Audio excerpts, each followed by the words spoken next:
When I was a kid, my dad loved taking me to Yankees games. I was a big Yankee fan, and I specifically loved Derek Jeter. He was number 2, and I love number 2. He was my idol. I wanted to be like him.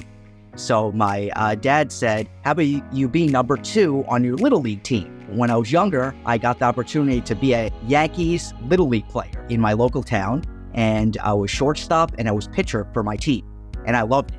I remember my dad used to coach me all the time on throwing the ball. My dad was a true role model, in a sense, when he was my coach, and he still is today, my coach in a different, level.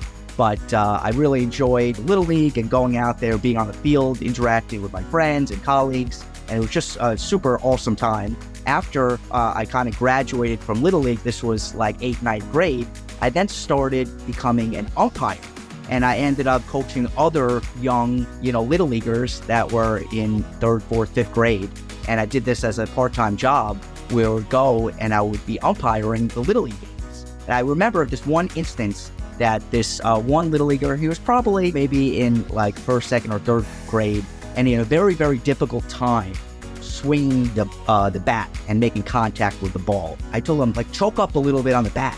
And he ended up making contact with the ball after I told him to do that. And I said to myself, wow, just these small little things could really put a smile to someone's face. And I remember when he made contact with the ball, he hit it to the outfield, and his parents were cheering, brought a real tear to their face seeing their child that was really struggling holding the bat and making contact with the ball actually hit a single out into the outfield.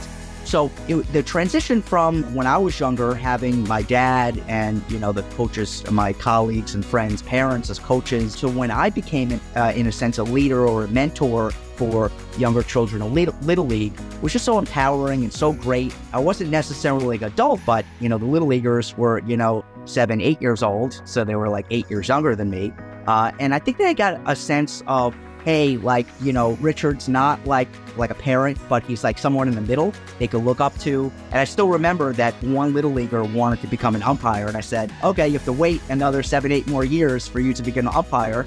And he says, I want to be just like you, Rich, being a leader in a sense in the Little League and helping out these young Little Leaguers and improve the game and have fun at the same time.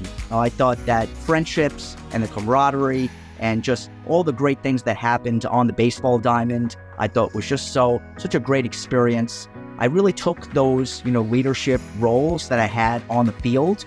I took it to my career where I am today and using those skills of talking nicely, always being respectful on people, and don't look down on someone, right? As a leader, people have different skill levels, have different techniques, have different approaches in life. And it may not necessarily be, right, the way that you take that approach. It may be totally opposite.